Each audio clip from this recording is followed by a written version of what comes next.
The Holidays, Activities and Food Programme is a programme funded by the Department for Education to provide children with activities and food over the school holiday periods. HAF has lots of different moving parts, so there's the planning, commissioning and running of HAF that makes it complex for both the commissioners, local authorities and providers. Research has been undertaken by the HAF Defined team from the universities of Bristol, Birmingham and Durham, and they have co-produced the research with stakeholders from across school holiday provision, so families and children, providers, local authorities and commissioners. In the guidance we've got underpinning principles of system strengthening and values and relationships, and then it's broken down into the programme cycle, so you've got programme networks and infrastructure, designing provision to maximise reach, programme delivery and implementation, and then impact and evaluation. So in this video there are case studies from across England to demonstrate different areas of good practice related to those underpinning principles and the 4 areas of the programme cycle.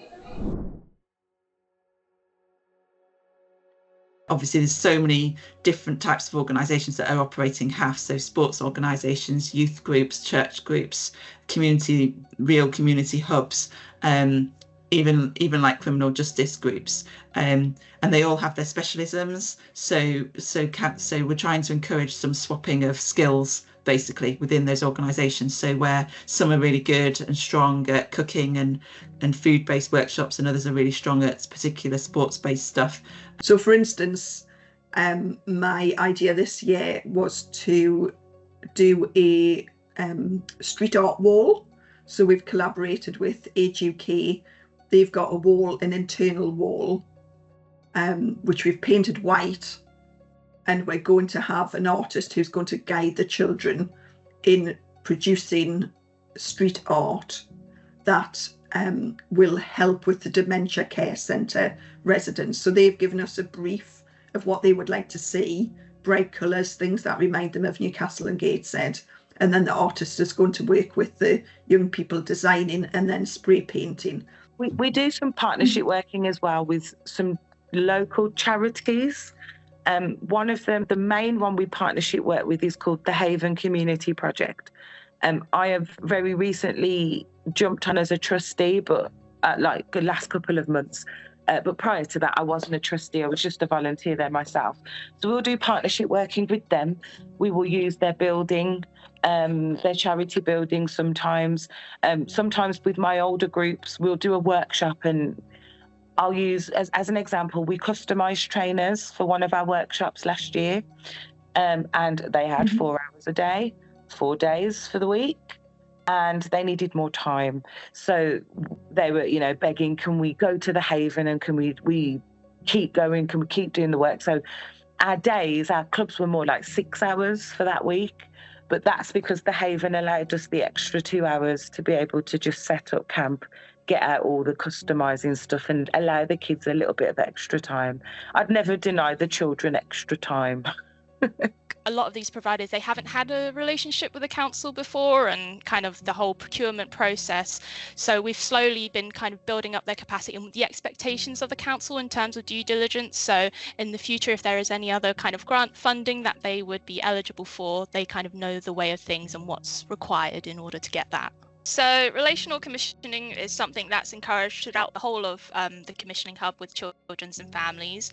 And the way we've done that with HAF recently is initially in 2022, when HAF was announced for 3 years funding, Gloucestershire were one of the first local authorities to set up a framework.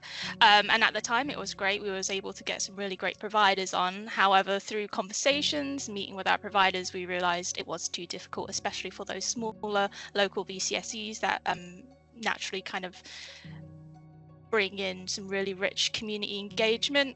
So what we have been doing is working with our providers, speaking to them, holding days where they can, have a chat with us. We have feedback forms all the time as well, where they're able to put in feedback on kind of support they would need. And what we've come come to the conclusion is that we do need a new framework. So we've been working with our district leads, community connectors, to try and set that up so it is an easier process for all, and we're not kind of barricading people with bureaucracy in the council. And in terms of relational commissioning, it's something we reach out to families as well. We hold lots of surveys and feedback sessions where they can speak to us about HAF and what they think they need and how we can kind of implement our project planning to meet those needs. What we're trying to create is the environment where children actually want to go back themselves, and not necessarily just within the holidays but outside of the holidays as well. So we're trying to create those areas and places to be able to create that intrinsic motivation and to make those children feel comfortable and safe, and have that sense of belonging. This is my place. I do belong here, and that's again that has wider impacts later on, because people want to come back. So last summer we had a story, one of the animations which I mentioned, a child did exactly that, was sent to this place, didn't really like the activity beforehand, but when he got there, the coach made him feel safe, gave him the opportunity for that choice and voice. So do you want to go and do this activity, which is one of the key building blocks of that. So then from that, then the child actually said to the family, I want to come back here again outside of the holidays.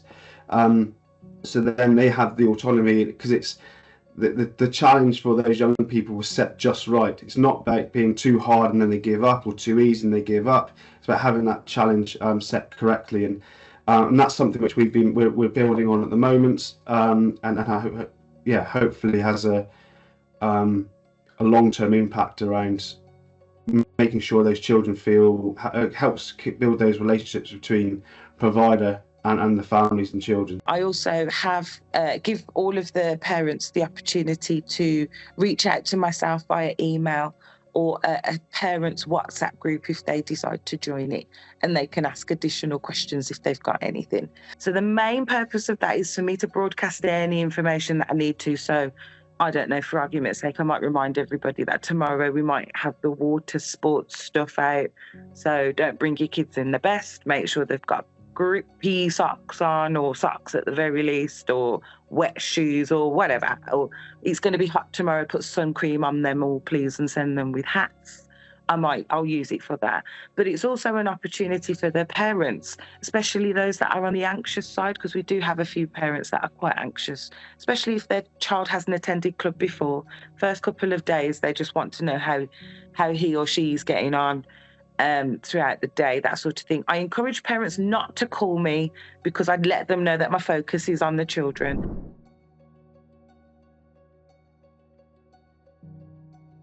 We have on our steering group, on our HAF steering group, we have the mental health team from Tyne and Wear NHS Trust.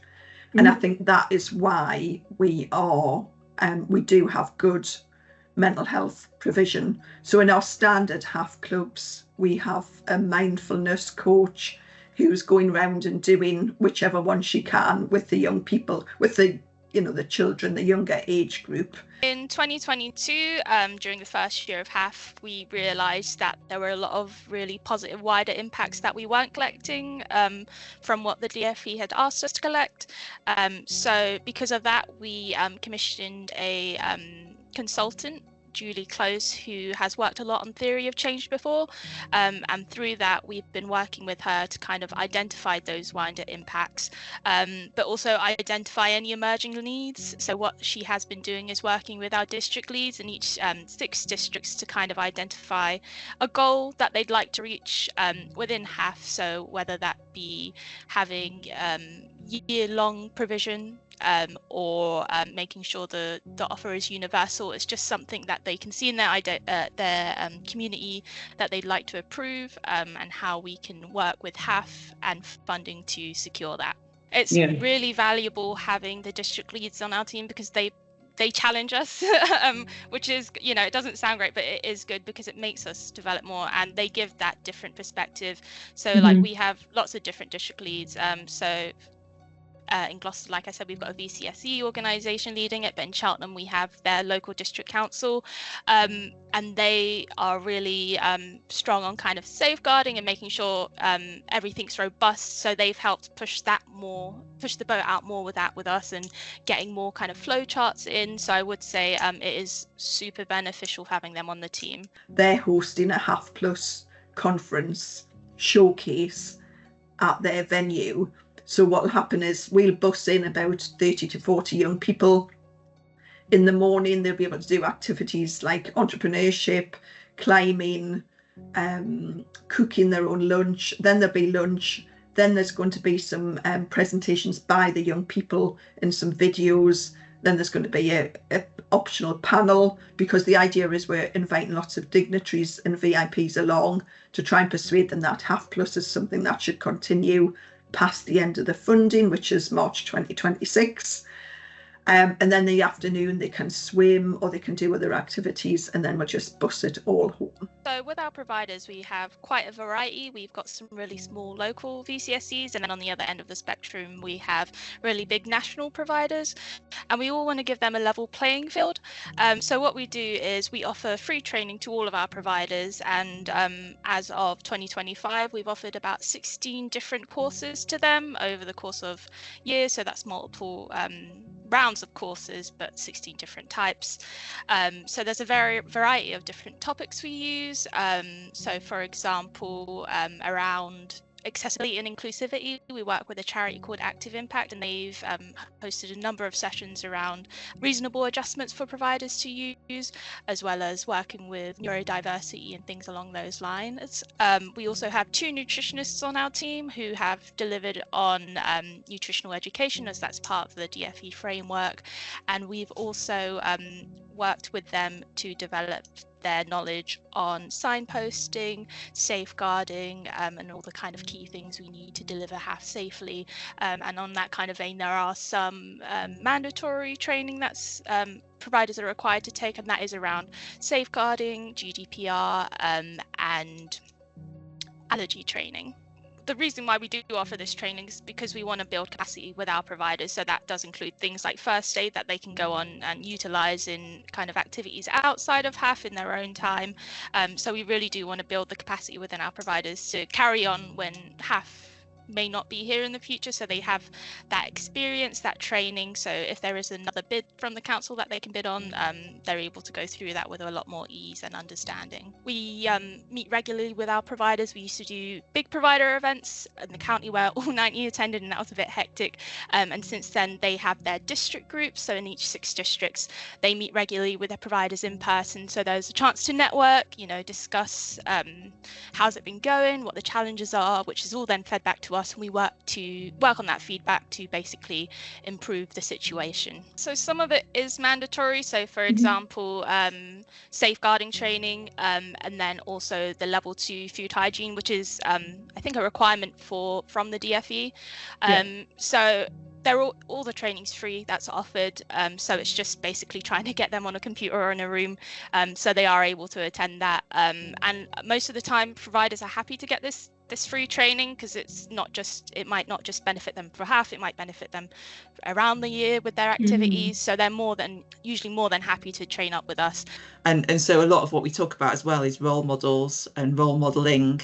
So not just the staff and the people working in the project, but also their young people, their young leaders that are part of their programme as well. And one of the spin-offs from Hakuna Matata has been a project around young leaders. So I'm delivering that. We delivered it at winter as a pilot. So in the summer we've got 10 organisations that are doing a social action project with their young leaders around food, because that became quite a key element of what we're doing, what they're doing, and their influences within their own settings as well. The Time to Lead programme is it's a leadership programme essentially, which ourselves as Active Cornwall run on behalf with schools. So they're targeting year 9 children within secondary schools, or year 9 and above, but also some college age children as well. And it's very much the focus is around creating that future workforce, to make sure that the programme focuses on creating that more like me feel So it's great having some experienced and well sort of, and good and well knowledged coaches, but actually sometimes with the age gap, children don't necessarily have that confidence to be able to go and speak to an adult. So having someone with that, as I said, more like me, feel so closer to their age, they're more likely to have a conversation and build that relationship as well. So that's the whole philosophy of the program. I've got young people that have attended provisions that I now employ, which is really, really nice and humbling to see. I also employ young people that have been deemed as neat young people, not at the risk of not being in education, employment or training. So yes, we do bring in some young people. They return, they have DBSs done, they take their safeguarding training, we put them on first aid, and they turn into trainee youth coordinators.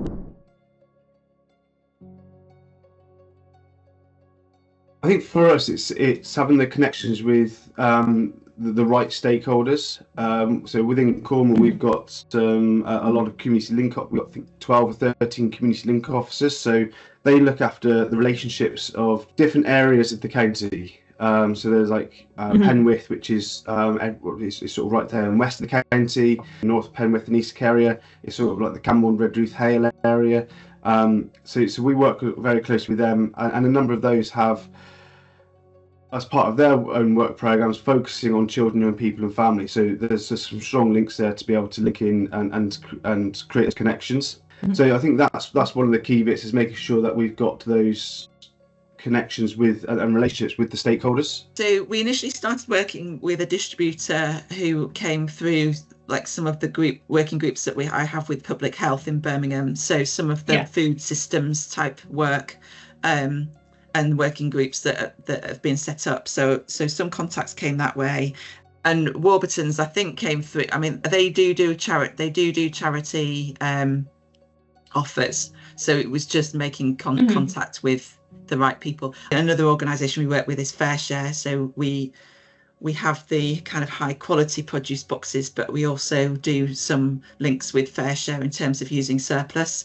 And I mean, we get quite, in the summer, we get a lot of produce from Fair Share that we distribute to the organisations, and they can do similar activities, but obviously promote the benefits of using surplus and how that works within the city as well. So we've been really lucky to be able to get on board with a few organisations like that to be able to support some of the additional activities that we wanted to do. We've got a relationship with Warburton's, who have a warehouse not far from Birmingham City Centre. So they donate bakery items every holiday period. So the pizzas, for example, that I shared, the pizzas come from Warburton's, and organisations collect that.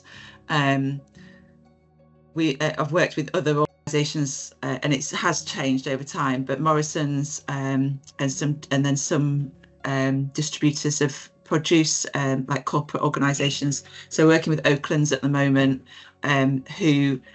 so Oakland's provide like a produce box for me, so they pick and pack it all. It's all really high quality produce. Youth Pass is something that we started a couple years ago because, like many other local authorities, we realised we were lacking in engagement for secondary school young people, generally because they're a bit more independent. They don't want their mum to sign up for activities for them, and they don't want to wake up at 9 o'clock on a holiday to get to an activity. So what we devised is a half youth pass. And what that is a number of kind of ticketed activities, a transport ticket like a bus pass, and then a voucher to a cafe where they can then redeem it for a meal that meets school food standards, like a jacket potato or a panini or something along those lines. So it's kind of like half in a gift card, but that way there's a bit more independence. They can go with their friends to bowling, and not worrying having to pay it, and not having to kind of spend time with children they may not know or may not want to talk to, in terms of like it's not their friends. So having the youth pass, it's a bit more independence. And yeah, they're able to go out with their friends. And from the youth pass, we have seen an increase in our secondary school numbers. So to start out, we get free school meal data from the education team at GCC, and that provides a breakdown of how many children are in each ward that are eligible for free school meals. And from there, we create a heat map, so we can see what areas we need to pinpoint with activities to ensure that it's easily accessible to families. So that's kind of the overview, what we do all the time, because it just makes sense. We got the match funding and we implemented HAP as soon as we had those in-person activities. So the way we do it is we basically just label HAF or HAP on the activity site, and then we also include an explanation of what the difference is, the eligibility requirements, that sort of thing. From there, the parents book on. We obviously do the free school meal checks in the back end for the HAF parents, but we won't check the HAP because it's for all children in Gloucestershire. We're not going to discriminate, so we're happy for them to book on with that. It's only the HAF we really kind of scrutinise to make sure the funding's going towards what we need it to be.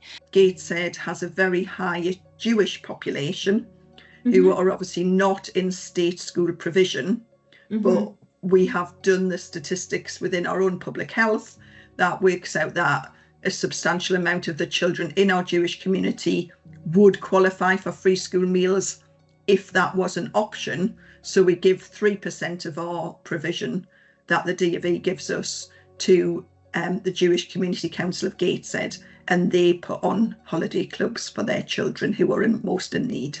So Community Connectors were commissioned back in 2022 as we realised that many families, especially more vulnerable families, were struggling to access HAF. So what we did is we put out a mini competition for Community Connectors, and those are made up of local voluntary sector organisations, and they are basically there to remove any barriers a parent might be facing that's preventing them from attending HAF, which includes things like transport, using the online booking system, or it may just be a confidence issue. They're there to form those like closer relationships with more vulnerable families, to make sure they're aware of the information, but also any wider information that may be able to support them, such as food banks or education support. And what else do the Community Connectors do? Well, there is something called a soft launch, which I believe I've spoken about before, and it's around a 2-week period before bookings open publicly, where professionals can refer more vulnerable families to get booked on early, because what we've learned from our booking is incredibly popular, and most of the things are sold out quite quickly. So if you're not a tech savvy parent, all the best things are going to be gone and you're not going to be able to access it. But with this soft launch, there's a bit more flexibility, and we're able to get those families who most need the provision that access they need. We also have a MailChimp's newsletter that goes out to parents, and I do it all year round because a lot of parents want to know way ahead of time what my dates are for clubs and things like that. I also do other things outside of the HAF programme that these young people can have the opportunity to take part in, such as trips and one-off day events. Some of those events are family events, so parents can come to those too. So I try to touch base and keep in touch with all of the parents all year round. So the family food experiences are one-day events, like 4-hour events. Families come along, they stay as a family unit, and they rotate around different activities.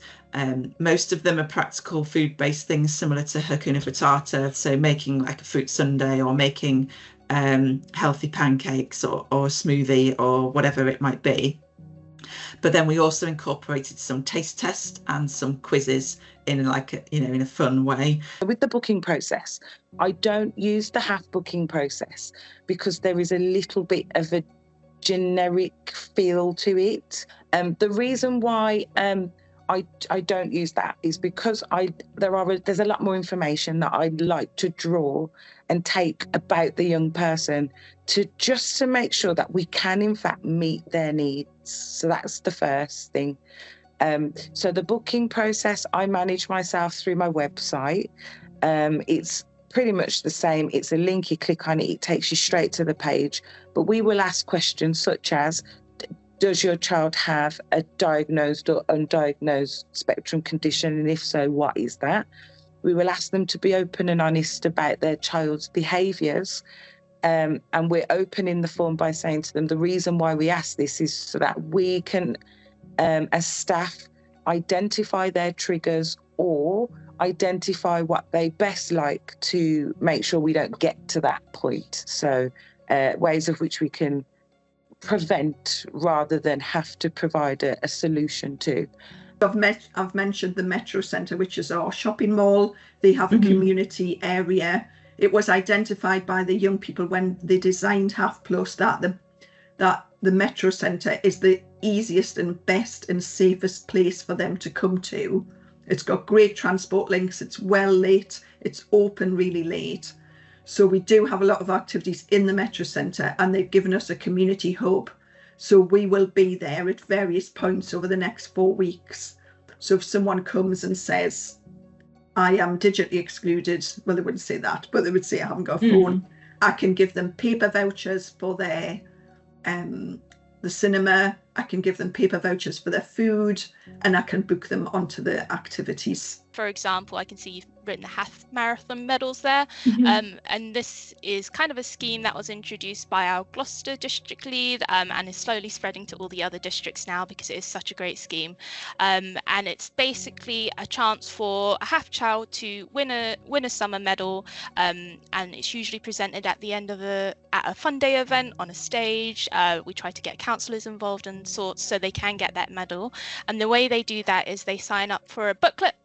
And that booklet has kind of general questions like, oh, what's your favorite vegetable, to kind of get them thinking about healthy eating, but it does also include space for them to talk about the activities they attended, half activities, and if they attend a certain number of activities and they get that signed off from their provider, they get the medal. I work really closely with Birmingham City Council Public Health team, so what we've also done is worked really hard to encourage local Birmingham-based companies to be providing that food, so that relationships are created between organisations and catering providers, and hopefully that will continue even if half funding doesn't, and boosting kind of Birmingham careers and organisations as well. I mean, we've basically just gone to local catering organisations that really understand the communities as well, and so we have a central food system. So when providers apply for funding for half activities, they can choose one of 3 options of how they deliver or offer their food. One is central food. 2 is cooking it themselves on site. So like if they're on a school, they'll tend to use the school kitchen. And the 3rd is using like a local provider. We have a good relationship with a Korean poke bowl restaurant in our shopping mall called Grounded Kitchen, and I like that one because it's sort of a restaurant experience for them. So that's a sit-down restaurant. You can get takeaway, but it just means that they can sit down, they can have it as like a let's meet for lunch sort of thing. So they get this poke bowl which has got the choice of 4 proteins: tofu, prawn, chicken and beef, I think, and then they also get a really lovely smoothie to go with it as well. So it does work out really well. Having that wide variety of activities to be able to attract as many different children as possible. We know that all children don't love sport, which is absolutely fine. But actually, if we've got the offer right to be able to say, actually, this is a place for you, and create that sense of belonging within all those children, whether it's traditional sport, whether it's yoga, whether it's forest school, everyone's got a place to be, which then has wider reach and wider engagement with other people as well. So I think that's really important. This year we've got some excellent outreach going into those clubs. So we've got about 5 or 6 organisations who will just drop in, do an hour. So we've got libraries who are doing something around decorating some ceramic wellies. We've got waste and recycling who are going in and doing something around junk modelling and messages about recycling, etc. We've got a local low waste cafe who are coming in to make strawberry ice cream using leftover food and smoothies as well. We've also got Citizens Advice Gateshead who are going either side of the drop off and pick up at certain clubs to advise parents on issues they might have. And we've got Relax Kids who are going in and doing mindfulness, meditation and all that sort of thing. So it just means that if a club, because we're the best one in the world, if a football coach sets up a club, we know what the focus of that club is going to be. So we offer all of these outreaches to them and say, why don't you just take an hour where maybe you can catch up on admin, etc. Keep a watching eye, but we'll parachute these people in and they'll do something completely different with the kids. Within the programme, we have the bookable activities. So those are things which will appear in the first part of our app. Yeah. And those are the ones that we have worked with the provider to put that session on. And the young person would say, okay, then, so tennis is happening Tuesday, 12 till 2, book. And they would book that. And then it would go into their booked activities part of the app. So that's a bit more like traditional HAF. So we're putting on that provision. There's going to be coaches there. They're going to just turn up and have that experience. So then the other concept of activities that we have within HAF Plus is where they are in control. And that is things like adventure golf, 10-pin bowling, and the cinema. So for that, in their vouchers tab part of the app, they will receive e-vouchers that they can go to View Cinema and just use the code. So they can do that anytime they like. And what we do is, because we recognise that friendship isn't determined by whether you're on free school meals or not, in the case of the cinema tickets, we give them 2. So they can take a friend if they want to. Unique selling point to Media Madness is with the older kids, with the older generation of kids, it's more difficult to keep them engaged in a task. It has to be bulletproof and foolproof in the sense of interest to them. It's got to be something that they've never done, always wanted to do, or something that to do would just take a lot of coordinating, and then therefore they wouldn't do it. So that's the kind of angle that we come from.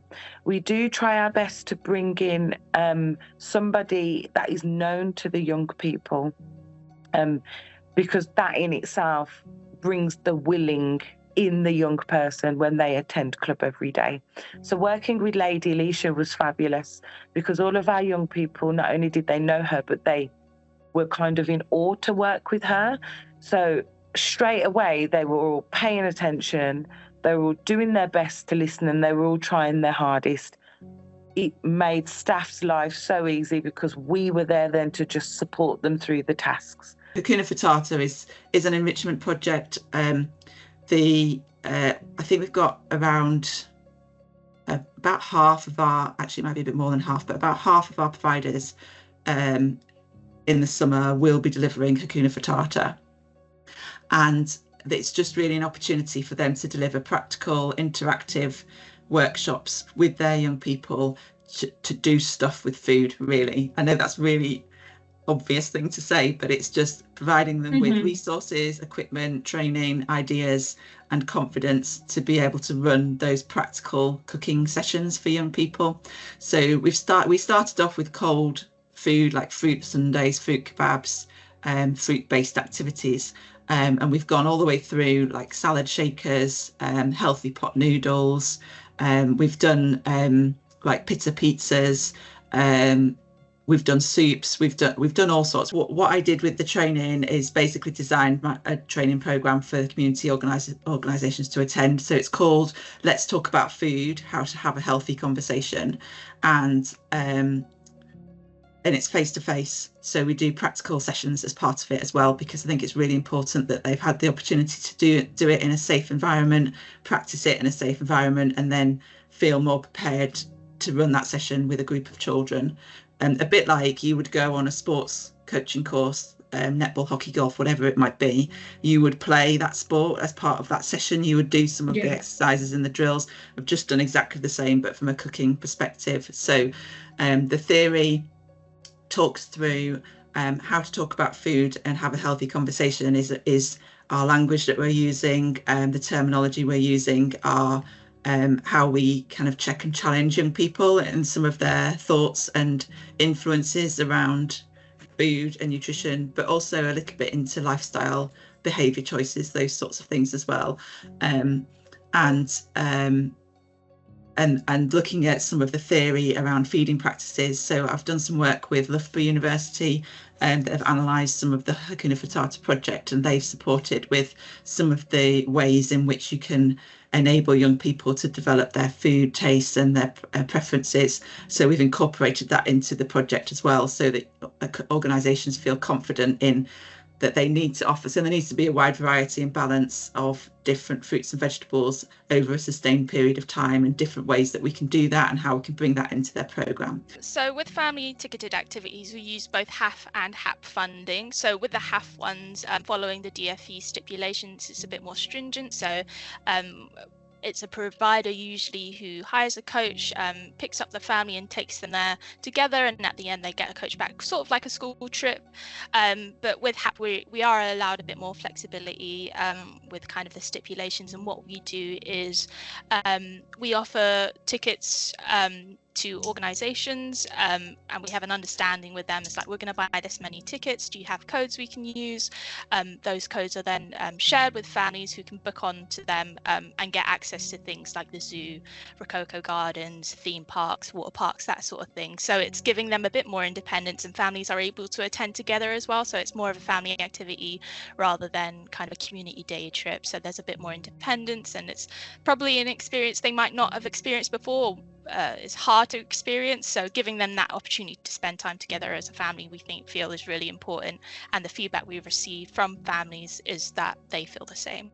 But I've also supplemented it with we've called them Ready Steady Cooks. So I was really keen to have an offer where families had an opportunity to come together and sit as a group to eat, but what we did was incorporated it into a cooking session. So we've linked up with the Active Wellbeing Society in Birmingham, and they deliver this session for us. So they basically come along with a bit like it was on the telly. You know, they like have this bunch of ingredients that they put in the middle of the table and talk about what we could do with these different ingredients and what we're going to make.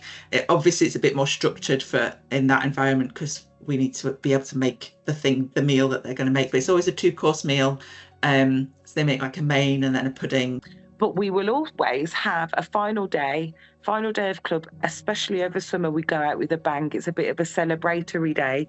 We do allow an hour, the last hour of that club, where parents can come and enjoy that last hour of celebration with us as well, of which we do awards and things like that, achievements, certificates, we give out vouchers, and it's really nice for parents, especially the ones that have got the children on the spectrum and things that, you know, they're non-verbal or their behaviour can be quite challenging, because typically I am told, and from past experiences, our children don't get these awards at school because they're deemed naughty, or their needs just don't put them in that light of receiving awards and medals and things like that. So we make sure that everybody is honoured, but if there's any exceptional young people, then they are also recognised as well. So we do invite parents, especially if it's an awards thing, we invite parents to come along. It's their opportunity to really feel really prideful for their children, and also experience something that is normal for their children as well. So we gave them some money in 2024 to evaluate the whole programme. So they wrote a 78-page report based on what they had seen happen, and then they did interviews with the HAF team, myself and my colleague. They did interviews with parents, they did interviews with providers, they did interviews with the young people themselves and produced a report with some recommendations, which is obviously then fed into this year's Half Plus. And it just means that if anybody, wants to know the value of half, I've always got about 15 quotes that I can give them from young people, and I can send them the whole kit and caboodle as well. We look at 8 different ripples overall. So we talk about the child, the family, the workforce, the organisations which we work with, the education system, facilities, wider ripples. So that may be things like by having this programme, has it created more links with their local community, their parish council or town council, things like that. And then the last one is funding. So actually, is there a way that, because we've put in X amount of money to a provider, to an organisation, a provider, they've been able to then find match funding from elsewhere for maybe a different group. So that's the 8 ripples, and then within each one we look at each one of those ripples. We look at the impact the programme has on the food, the activity levels, social, emotional, mental health within those children and families. We've just done a number of animations telling the story of some of those ripples around that as well. So that's what we sort of talk around the ripple mapping. An example which we've had is that we've encouraged a school refuser to attend the programme. They attended a water sports programme and turned up and said, "Oh, I don't look very good in this wetsuit." And this is again going back to the relationships. I think helps this is the instructor then said, "Well, to be honest, no one does." And that comment then made that child feel really safe, and they then attended every single day throughout that summer holidays, which is great. So that we know that child turned up, was quite nervous, and ended up really enjoying it, and then ends up coming back 16 times. So that's one ripple. And then the next ripple was that we found that the child then felt more comfortable to be able to go back to school. So actually then being a school refuser to then going back to school because they've attended this programme, that's then the next ripple. And then we found that the child then lost 8 stone in weight, and then also then applied for an apprenticeship back with that provider. So that's the sort of what we call the ripple effect. So by attending that one day, it's completely almost changed that child's path of where they're going down in their life.